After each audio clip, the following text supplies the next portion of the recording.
Hello and welcome to the day. Thank you for spending your time with us. Welcome back to another episode of Jake and Joel are Magic. I am Joel. Today we are talking about my Monoblack deck that I've been tweeting about the last couple days.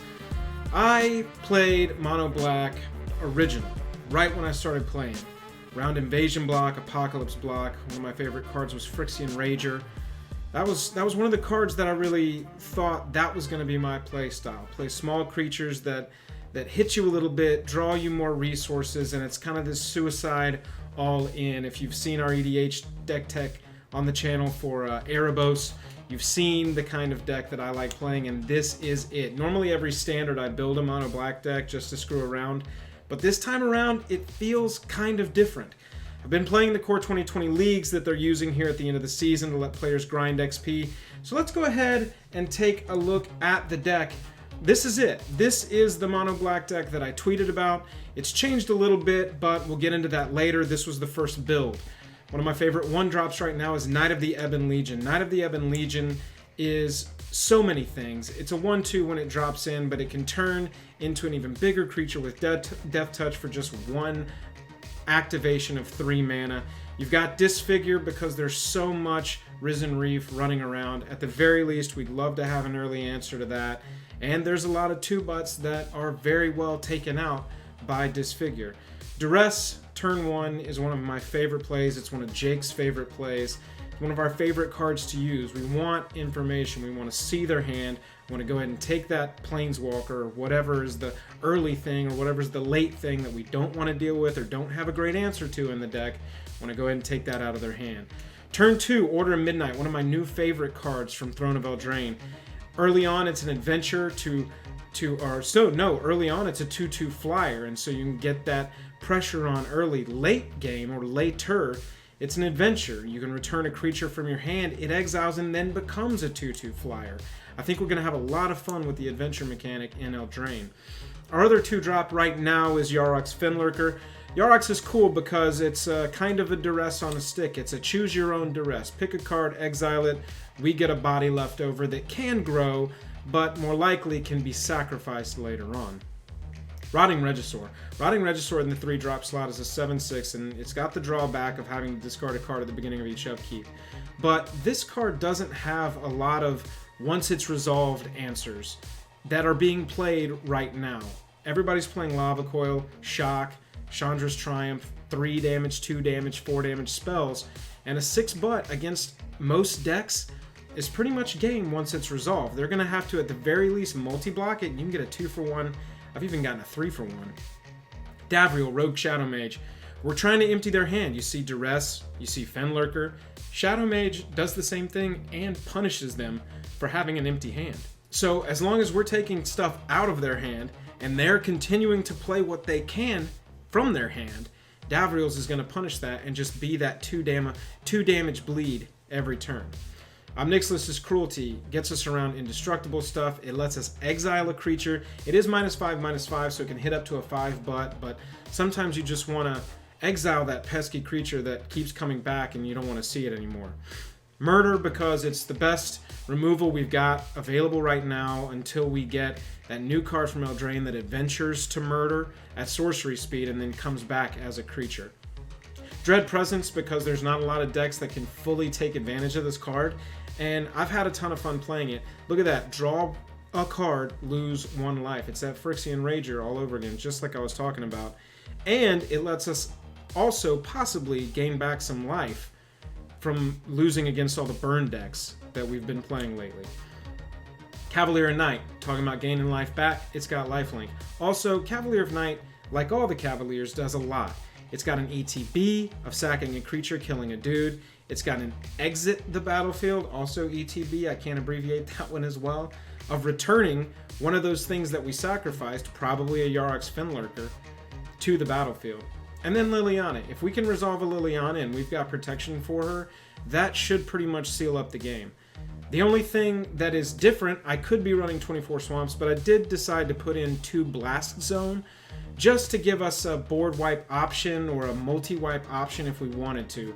There's a lot of really good 2-drops and 3-drops right now, and there's a lot of decks that are just filling up the board with 2 and 3 drops. And so the option, at the very least, to just wipe all those and get a 2 for 1, a 3 for 1, a 4 for 1, is just too good of an opportunity to pass up.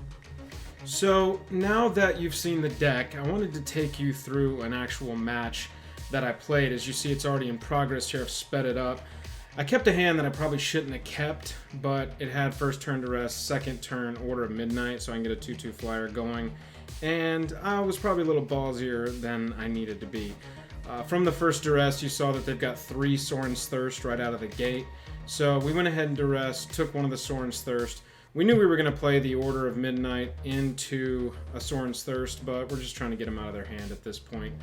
When they play the Angel there, you saw we just go ahead and on Nixilis Cruelty, and now we're sitting on 3 mana. Spoiler alert, we're going to sit on 3 mana for a while. Now, at this point, they've played 2-cost creatures, and they're on the battlefield. We've got a Disfigure and a Murder, so we could independently kill both of them, but we added a counter to our Blast Zone. And at this point, we're kind of hedging our bet. See, we could have murdered right there, but we've got 2 on the Blast Zone. We want to try and get that 2 for 1. It's already going to cost us a land, which, as you can see, we're starved for in this game because I was a doofus and kept a 2-land hand and got punished for it rightly. With the 1/1, it was a 1 cost, so it wasn't going to get hit by our Blast Zone. We don't mind using a Disfigure on that. And at this point, we're at 9, but we're able to take damage. We finally start drawing the land that we need. So at this point, we've got 2 costs on the battlefield. We've got the Blast Zone. They play the Healer's Hawk and the Orator's on the battlefield, so we want to go ahead and nix this before they gain any more life, get any more value out of that Orator. We're sitting on 4 lands still. We got a Healer's Hawk on the battlefield, and we're hoping for a land here, and we get lucky and get it. At this point, we can play Dread Presence, which, as we were talking about, is kind of a 5-drop. You really want to play it and have a land on the battle or in your hand so you can play it immediately. And we use that to ace the Bird in the Sky. So we're starting to stabilize at this point. With 5, we've got enough for Cavalier of Night, but we top deck another land, so we just go ahead and Liliana. We could have minused her there and killed the creature, but we figure if we make a 2/2, they might kill it with a Sorin's Thirst, we net a card, and it's fine. We can still manage to take some life here, and we're thinking that Liliana's going to get hit, which she does, and she's still going to be active. So now we've got a huge turn. We can create a 2/2, we play the Knight, we've got Cavalier in our hand. We can sack the 2/2 because we've got a 2/2 machine in Liliana over there, kill the Pride Mate, and at that point, we've pretty much completely stabilized. They've got 2 cards in hand. We've got a backup Liliana and a just hard removal in our hand. Plus, we draw a Duress. We get to look at their hand. They kill the Cavalier. That's fine. We get to return an Order of Midnight. And again, yeah, see, and so our opponent concedes, and that's it. So that was the deck doing what it does, and what I've got below me is the current state of the deck. I love this deck so much, really, I really, really do. And I've just continued to play test it more and more. I've ended up bringing in 4 Gutter Bones because it's just such a good 1-drop in black. We're at 3 Disfigure. We're down to 3 Duress because we do have so many 1-drops. Still 4 Order of Midnight. Still 4 Fenlurker. We've got 1 Elder Spell in there now, and that could even possibly go up to 2. In the sideboard, I've definitely got more, but I've been playing mostly best of 1, so I'm really trying to tweak this version of it for best of 1. There are so many Planeswalkers running around. Even decks that aren't Planeswalker decks run a Planeswalker or 2. And so the Elder Spell is very rarely, unless we're playing, I think, that Rakdos Rush deck, which still sometimes plays Chandra, that's rarely a dead card in our hand. We've still got 3 Murder. We've still got an Nixilis Cruelty, 4 Rotting Regisaur. We're up to 3 Cavalier of Night. I've had much more success with Cavalier of Night in this format than I have with the Dread Presence, unfortunately. I really love Dread Presence, but you want it to be a 5-drop because you want to play it when you've got a swamp in your hand, so you don't really want to play it on turn 4 and just leave it to the wolves to get Chandra's Triumphed or Lava Coiled or something. You want to play it on turn 4, and unless they respond right then, playing a land, you can't respond to playing a land, and so we're going to get at least 1 trigger off of it and get a little bit of value off of it. Cavalier of Night has that ETB, has that, especially now that we're playing 4 Gutter Bones, we can sack a Gutter Bones, kill whatever's blocking, get in for more damage. At the top end, we've still got 2 Liliana, and we've still got 2 Blast Zone in addition with our 22 Swamps. Really appreciate everybody watching. This is a deck that's near and dear to my heart, and I'm going to keep updating it. Look out for an update once Eldraine comes out. You've already seen our Monoblack preview video, and I'm telling you, Black is getting so much heat in this next set. I think that not only are most monocolor decks going to be viable because of the monocolor theme of Eldraine, but I think that Monoblack is finally going to be a viable deck. We're streaming twice a week. We got videos out all the time.